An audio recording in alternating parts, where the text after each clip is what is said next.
안녕하세요. 이제 36살이 된 평범한 한 아이의 엄마입니다. 바쁜 일상에 몸은 너무 피곤하다가도 자려고 누우면 마음이 무거워져서 도통 잠을 청하지 못한 지 1년이 다 되어 가네요. 불면증 약을 처방받아 먹곤 있지만 마음의 짐을 털어버리지 않는 이상 도무지 나을 것 같지 않습니다. 1년이면 시간이 많이 지난 것 같지만 저는 아직도 죄책감에 시달리며 살아가고 있네요. 남편과 결혼을 한 지 10년이 훌쩍 넘었지만 그 기간 동안 제대로 시부모님을 찾아뵌 건 10손가락 안에 꼽는 것 같습니다. 시부모님과는 처음부터 삐그덕거렸습니다. 인사를 드리기 위해 처음 찾아뵙던 날은 아직도 선명해요. 그래, 너희들이 뭘 가진 게 있다고 결혼을 하는 거야. 설마 집에 도움을 바라고 손 벌리려는 생각이면 접어둬라. 지금 하는 그 사랑이 그렇게 대단한 것 같아? 지금 네 아버지랑 나 봐라. 서로 각방 쓰면서 하루에 말은 얼마나 섰겠어. 그렇게 말씀하시며 비싼 명품 하나 걸치지 않은 저를 한심하다는 듯이 위아래로 훑어보시던 그 눈빛이 아직도 선명하게 기억납니다. 저를 마음에 들어 하시지 않으시던 어머니의 따가운 말과 저 같은 건 안중에도 없다는 듯이 신문을 펼쳐보시던 시아버님, 그리고 저를 보고서 남편을 방에 데리고 들어가던 아주버님은 정말로 결혼을 다시 생각해보게 했습니다. 하지만 남편은 아주버님과 방으로 들어가 무슨 얘기를 나누는 것 같더니 갑자기 남편이 아주버님에게 버럭 화를 내는 소리가 들렸습니다. 어머니는 어디서 형에게 대드냐며 남편을 나무랐지만 남편도 그동안 서러운 것들이 많았는지 어머님에게 서운한 것들을 털어놓았습니다. 어머니, 제가 왜 가진 게 없겠어요? 저는 고등학교 때부터 대학교는 못 보낸다며 갈 거면 제 돈으로 가라고 압박하신 덕에 고졸로 작은 회사 취직해서 지금까지 아둥바둥 살아왔어요. 왜 제가 형 대학 등록금을 위해서 희생해야 했는데요? 이제 제가 알아서 살 겁니다. 신경 쓰지 마세요. 누가 뭐라고 했니? 억울하면 너도 공부 잘해서 법대 가지 그랬어. 네가 모자라서 그런 걸 왜 우리 탓을 하고 그래? 어머니, 진짜로 그러셨어요? 내가 그럴 리가 있니? 자기가 모자라서 그런 거지. 화가 나서 제 손을 붙잡고 나가려는데 저희 등 뒤에다 대고 굳이 말을 덧붙이더라고요. 남편은 굳은 다짐을 한 듯 저를 데리고 나와 사과했습니다. 그런 취급을 받게 해서 미안하다며 자기는 오늘마저도 이렇게까지 나올 줄은 몰랐다고 했습니다. 미안함이 가득한 그 표정을 보는데 그동안 얼마나 많은 상처를 받고 자랐을까 안쓰러웠습니다. 남편이 그러고 나온 후에도 가족들에게서는 전화가 한 통도 오지 않았고 상견례도 필요 없으니 결혼식 날짜와 시간, 장소만 문자로 찍어 보내라는 시어머니의 문자만 왔을 뿐이었습니다. 남편은 그런 가족들에게 많은 실망을 한 것 같아 보였어요. 그 이후로는 결심을 한 듯 정말로 가족들과 아무런 연락도 하지 않고 저희 부모님과 자주 만나며 저희들 나름대로 결혼식을 준비했습니다. 저희 부모님은 남편이 참 바르게 자라서 인성이 좋아 보인다며 남편을 굉장히 마음에 들어 하셨고 기어코 청첩장까지 나왔습니다. 청첩장이 나오자 저희는 고민에 빠졌습니다. 그래도 부모님인데 청첩장은 직접 드리고 인사를 드리는 게 맞았지만 지난번과 같은 일이 되풀이될까 염려스러웠어요. 하지만 어차피 결혼을 하면 부딪힐 일이 분명히 있을 테니 차라리 결혼 전에 미리 정리를 하는 게 낫겠다는 생각으로 시부모님 댁으로 다시 한번 찾아갔습니다. 이번에는 시부모님과 아주버님 그리고 형님까지 거실에 둘러앉아 계시더라고요. 정적이 거실을 감싸고 있었습니다. 그 정적을 가장 먼저 깨고 말을 꺼낸 건 다름 아닌 어머님이셨습니다. 그래, 네가 우리 집을 위해서 많은 노력을 했다는 건 인정하마. 그렇지만 어른이 말하는데 그렇게 집 밖으로 나가버리는 건 너도 잘못한 거야. 저번 일로 우리는 너희한테 너무 많이 실망했고 너희들이 결혼식을 올리는 비용 정도는 보태주겠지만 그 외에 어떤 금전적인 도움도 바라지 말거라. 그리고 이런 일들도 너희 형이랑 형수를 자꾸 부르는 일도 없도록 해라. 둘 다 판사라서 일도 바쁜데 고작 이런 일 때문에 시간 버리면 쓰겠니? 결혼 후에도 따로 찾아오고 할 필요 없다. 그냥 너희들끼리 알아서 살거라. 아주버님이 결혼하실 때까지도 남편이 준 돈으로 결혼식 비용까지 모두 해결하셨다는 걸 들은 저는 표정 관리가 도저히 안 되더라고요. 그런데 그런 저희는 신경도 쓰지 않으시는지 할 말이 다 끝나자 아주머님과 형님은 방으로 들어가 버리고 아버님은 TV를 켜서 뉴스를 보기 시작하셨습니다. 어머님도 외출을 해야 한다며 준비하셨고요. 저희는 제대로 된 말 한마디조차 하지 못해 답답해하고 있는데 어머님은 저희가 거슬린다며 얼른 집으로 돌아가라며 저희를 내보내셨어요. 저는 피도 안 섞인 남이라지만 남편은 그래도 집안의 막내 아들인데 이런 취급을 받는 것이 너무 마음 아팠습니다. 그 이후로 정말로 시댁과는 아무런 연락을 하지 않고 결혼식을 올렸습니다. 결혼식 날 양가 부모님은 처음으로 마주하는 것이었는데 저희가 인사시켜드리려고 하자 악수를 청하시는 저희 아버지의 손을 대충 잡는 신용만 하시더니 기본적인 인사치레만 하고 곧장 자리로 돌아가시더라고요. 결혼식이 끝나자마자 시댁 식구들은 모두 순식간에 돌아가 버렸습니다. 사진도 찍기 귀찮으시다는 걸 주위 사람들이 보는 눈이 있으니 어쩔 수 없이 찍으시고선 다시는 연락하지 말라며 뒤도 돌아보지 않고 가시더라고요.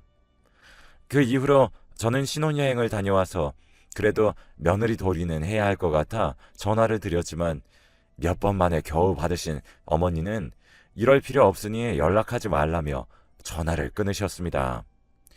그 이후로 저는 따로 연락도 드리지 않고 남편과 잘 살아갔습니다. 금전적으로 풍족하지 않아 큰 집은 아니었지만 둘이 살기엔 딱 알맞는 크기에 두름에서 남편과 저는 깨를 볶는 재미로 살았어요. 그런데 어느 날부턴가 속이 더부룩하고 소화가 잘 안 되는 것 같아서 병원에 갔더니 임신이라는 소식을 들었습니다. 제 손에 들린 산모 수첩과 초음파 사진을 한참을 들여다봤어요. 너무 감격스러워 남편에게 알리고 저희 부모님에게도 알린 후 그래도 아이가 생겼다는 건 알려드려야 하지 않을까 싶어서 시어머님에게도 초음파 사진을 보내드렸습니다. 지금까지 문자를 보내도 한 번을 답하지 않으시던 시어머니가 처음으로 곧 명절이니 집에 한번 들리라는 답을 해주셨습니다. 그 답장에 그래도 시어머님이 마음을 여신 것 같아서 괜시리 기분이 좋았습니다. 답을 받은 저녁에 남편에게 시어머니가 명절이니 집에 들리라고 하셨다는 걸 알려주니 남편은 정색을 하며 거길 왜 가냐면서 안 가겠다고 하는 겁니다. 나는 안 갈 거니까 당신도 가지 마. 거기 가서 또 무슨 말을 들으려고. 그래도 이렇게 답장까지 해주신 거 보면 또 달라질 수도 있는 거잖아. 이렇게 안 가면 당신 괜히 미운 털만 더 박히고 당신도 그러는 거 싫잖아. 설마 임신까지 했는데 안 좋은 소리 하시겠어? 그래도 손주가 듣는데. 남편은 끝까지 가는 것이 썩 마음에 들지 않은 듯해 보였지만 저의 긴 설득 끝에 아주 잠시만 다녀오는 것으로 합의를 했습니다.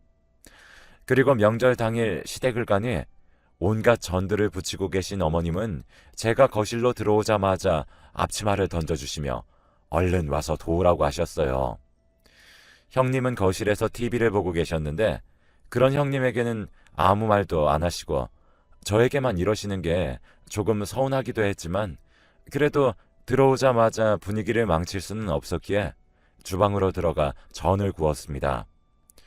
형님은 그런 저를 신경도 쓰지 않으며 뉴스만 보시더라고요. 저도 모르게 형님이 얄미웠는지 흘끔흘끔 형님을 쳐다봤습니다. 그런 저를 시어머니가 발견하시고서는 불만 있냐며 트집을 잡으셨어요. 왜? 너도 저기 가서 쉬고 싶니? 임신했으니까 너도 쉬게 할 줄 알았어? 쉬고 싶으면 너도 판사를 하시던가요. 그리고 임신한 게 유세니? 너네같이 없는 살림에 아이만 덜컥 낳아봤자 가난 물려주는 것밖에 안 돼. 우리 며느리랑 아들처럼 판사는 돼야지. 아이를 낳아도 앞날 창창하게 축복받으면서 큰 인물 되는 거지. 옛날부터 꼭 없는 것들이 생각 없이 아이만 가지고 뿌듯해하는 게 제일 이해 안 돼. 그 말은 들으면서 도저히 참기가 힘들었습니다. 짜증이 몰려와 저도 표정 관리가 힘들더라고요. 저도 곧 한마디 나올 것 같아서 참고 있던 와중이었네요. 남편이 아주버님과 이야기를 마치고 저를 돕기 위해 주방으로 들어오는데 뒤에서 아주버님이 하는 말에 도저히 참지 못하고 이번에는 남편의 손을 잡고 제가 시댁을 뛰쳐나왔습니다. 야, 네가 뭘 나를 도와. 너 같은 게 날 도울 처지가 되기나 해. 네가 지금 그렇게 사는 거 다 네 탓이지. 누굴 탓해? 뻔뻔스러운 아주머님의 말을 듣자 저는 들고 있던 뒤집개를 바닥에 내동댕이 쳤습니다. 모두가 깜짝 놀라서 저를 쳐다보더군요. 다들 너무하시네요. 저희 남편이 착하니까 참아주는 줄 아세요.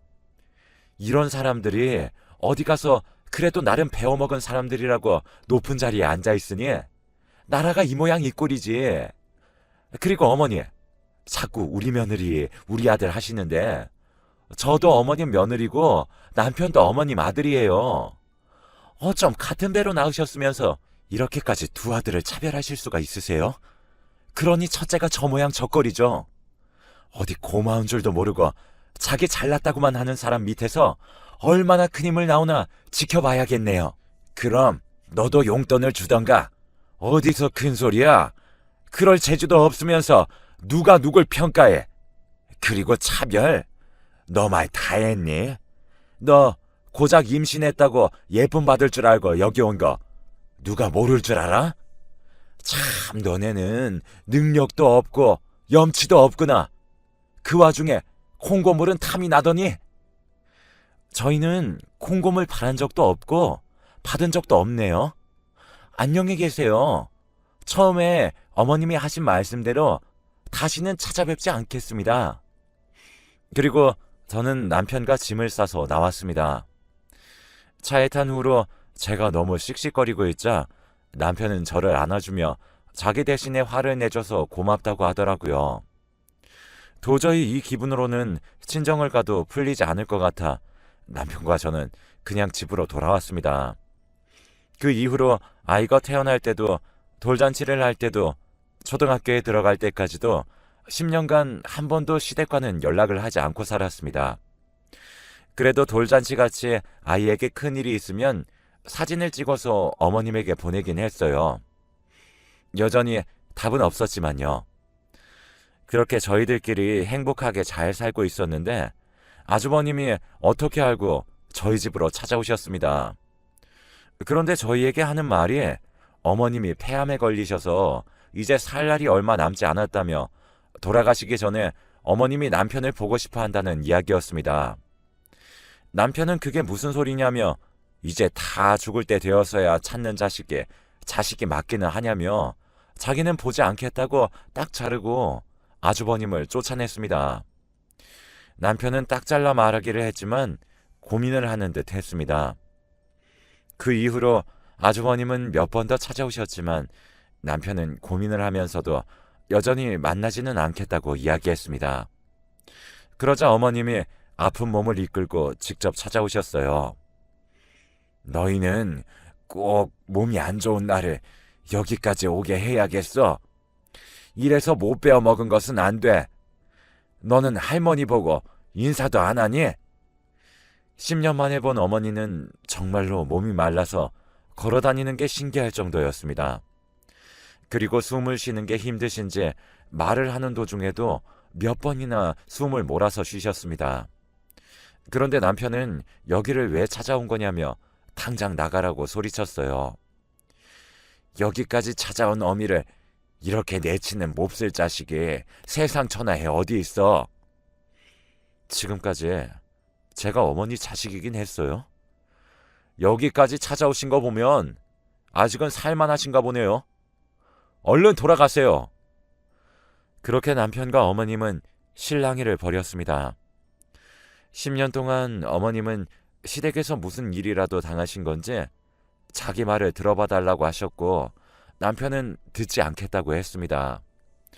하지만 결국엔 남편이 두 손 두 발 들고 할 말이 있으시면 하라고 하시자마자 저희 소파에 털썩 주저앉으시더니 숨을 몰아쉬면서 그간의 상황을 설명하셨어요. 시아버님의 사업을 동업자가 돈을 들고 도망가 버리는 바람에 그 돈을 아버님 돈으로 메꿔야 했고 그러다 돈이 부족해지자 어머님의 재산을 노리고 있는 것 같다면서 거기에 지금 아주버님도 아버님 편에 서서 은근히 어머님의 재산을 탐하고 있다고 하더라고요. 10년 전 집에서 무시의 대상이었던 남편이 사라지자 그 화살이 어머님에게 모두 돌아갔다고 합니다. 음식을 해서 조금이라도 싱겁거나 짜면 바로 모두가 어머님을 한심하게 보는 것이 느껴졌다고 해요. 그렇게 10년 동안 그 집에서 괄시받고 살았는데 이렇게 자기가 죽으면 그 사람들이 자기 재산을 가져가는 것은 싫다고 하셨습니다. 생각만 해도 그동안의 서러움이 몰려오셨는지 눈물을 훔치시고서는 저희에게 미안하다고 사과하시더라고요. 자기가 하는 게 처음에는 차별인지 몰랐고 나중에는 그게 당연하게 되어버려서 돌이킬 수가 없었다며 이런 변명밖에 못해서 미안하다고 하셨습니다. 감정이 격해지셨는지 눈물을 너무 많이 흘리시며 숨을 헐떡이셨어요. 지금까지 집에 많은 도움을 준 걸 무시해서 미안하다며 고마웠다고 말씀하시는 순간 뒤로 넘어가시면서 의식을 잃으셨습니다. 저희는 너무 놀라 응급차를 부르고 병원으로 향했지만 결국 어머님은 병원에 도착하기도 전에 숨을 거두고 마셨습니다.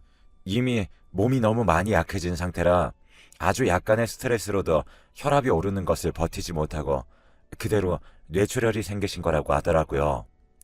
심지어 암으로 몸이 안 좋으셨으니 빠르게 처치를 했지만 어머님을 살리는 건 힘든 일이었다고 의사가 말해주더라고요. 뒤늦은 어머님의 이야기를 듣고 생각할 겨를도 없이 떠나버려 남편과 저는 착잡한 마음으로 장례를 치렀습니다. 그래도 자식된 도리는 해야 하지 않겠어요. 그런데 남편이 장례식장으로 들어가니 아버님과 아주버님은 호통을 치며 남편에게 여기가 어디라고 발을 들이냐며 쫓아내려 했습니다. 남편은 마지막으로 어머니가 찾아오셨을 때 충분히 이야기를 많이 나눴고 어머니 마지막 가시는 길은 자식된 도리를 해드리고 싶다고 했습니다. 그러자 아버님은 잘 걸렸다는 듯한 눈빛이 번쩍였습니다. 마지막으로 너를 찾아갔었다고? 그럼 너네 집에서 너희 엄마가 저렇게 죽어나왔다는 말이야? 그럼 네가 일부러 너네 엄마 재산을 노리고 몸도 약한 노인네 스트레스 줘서 죽게 한 거로구나. 짐승도 제 어미는 알아본다는데 너는 재산에 미쳐서 자기 엄마를 죽이고 아주 몹쓸 짓을 한 거야. 그런데도 어딜 뻔뻔하게 여기에 얼굴을 들이밀어? 아버님은 작정하고 제 남편이 일부러 어머님을 죽음으로 몰고 갔다는 듯이 큰 소리로 말했습니다. 주위 사람들은 그 이야기를 듣고서는 제 남편을 손가락질하며 수근거리기 바빴고 남편은 절대 아니라고 말했지만 남편의 말을 믿어주는 사람은 아무도 없었습니다. 남편은 억울했지만 결국에는 사람들의 눈치에 뒤돌아 나와야 했습니다. 그렇게 남편과 저는 집으로 돌아와 어머니의 장례식이 끝나는 날까지도 아무것도 못하고 그저 손 놓고만 있었습니다. 그런데 남편의 번호를 어떻게 알았는지 남편의 이모님, 즉 어머님의 동생분에게서 장례가 끝나던 날 전화가 걸려왔습니다. 전화를 받으니 이모님은 저희 어머님이 돌아가시기 전에 쓴 유언장이 있을 거라며 아버님과 아주버님이 집으로 가기 전에 얼른 가서 확인해 보라며 재촉하셨습니다. 자기도 언니가 죽은 슬픔에 잊어버리고 있다가 이제서야 생각이 나서 말해준다면서요. 아버님이 보시면 그 유언장을 숨겨버릴 거라며 걱정하시더라고요. 그 말에 남편과 저는 곧장 어머니 댁으로 달려갔습니다. 집에 들어가니 집은 엉망진창이었어요. 그 와중에 어머님은 돌아가실 것을 예감하신 건지 어머님이 사용하시던 화장대만은 깔끔하게 정리되어 있고 그 위에는 유언장이 놓여 있었습니다. 그 유언장에는 통장의 위치와 비밀번호, 그리고 그 통장에 들어있는 모든 재산을 저희 남편에게 물려주겠다는 내용이 적혀 있었습니다. 그런데 갑자기 집에 초인종이 울렸습니다.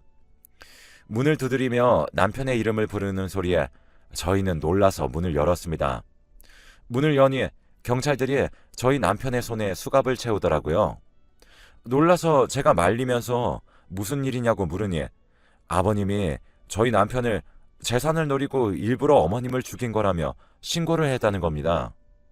저는 그게 무슨 말도 안 되는 소리냐며 유언장을 내밀었지만 이게 조작된 건지 어떤지 지금은 모르니 남편이 범인이 아니라는 증거가 될 수 없다면서 남편을 무작정 잡아가 버렸습니다. 저는 순식간에 벌어진 일에 어쩔 줄 몰라 했지만 남편이 억울하게 누명을 쓰게 할 수는 없었습니다. 아버님과는 법정 공방까지 벌였고 그 과정에서 어마어마한 변호 비용이 들었어요. 아무래도 아주버님이 판사다 보니 아는 검사며 변호사며 알고 있으니 저는 지지 않기 위해서는 더 능력 있는 변호사를 구해 남편을 빼내야 했습니다. 여러 번의 재판을 거치며 시아버님의 증언은 매번 달라졌었고 저와 남편의 증언은 일관성이 있었어요. 그리고 결정적으로 어머님이 유언장을 그저 혼자 쓰시지 않으셨더라고요. 저희에게 전화를 해주신 이모님이 유언장을 쓰실 때 증인으로 있으셔서 이모님이 그 사실을 알려주신 덕에 변호사를 통해 쓴 유언장이라는 사실을 알아내서 공증을 보여주어 유언장을 위조하지 않았다는 사실을 밝혔습니다. 오히려 아버님은 위증죄와 무고죄로 되려 역풍을 맞으셨죠. 아주버님네는 이번 일을 계기로 형님이 아주버님의 행동에 많은 충격을 받으셔서 이혼을 하게 되었다는 소식을 들었습니다. 형님의 집안은 꽤 잘 사는 판검사 집안이었는데 품위가 떨어지는 사위가 부끄러우셨는지 형님에게 이혼하라고 압박을 했다고 하더라고요. 그 이후로 아주버님은 지방의 작은 법원으로 내려가셨다고 하네요. 결국에는 온 집안이 콩가루가 되어버렸고 어머님의 재산은 고스란히 저희에게 돌아왔습니다. 하지만 1년이 지난 지금도 그 돈은 한 푼도 건드리지 못하고 어떻게 해야 할지 고민하고 있습니다. 처음 만져보는 큰 돈이지만 그만큼 마음이 너무 무겁네요. 저희 부모님은 그동안 고생하고 남편이 못 받고 자란 걸 이제서야 받는 거라 생각하고 편하게 쓰라고 말씀도 해주셨지만 남편도 영 마음이 불편한지 그 돈은 없는 돈이라 생각하고 살고 있습니다. 이제는 저희 가족들에게 좋은 일만 가득했으면 좋겠네요. 앞으로도 남편과 저는 아이에게 이번 일을 교훈 삼아서 너무 욕심부리지 않는 삶을 살라고 가르치며 살아야겠습니다. 이제는 과거의 기억은 훌훌 털어버리고 저희 세 가족 행복하게 살려고요. 여러분들도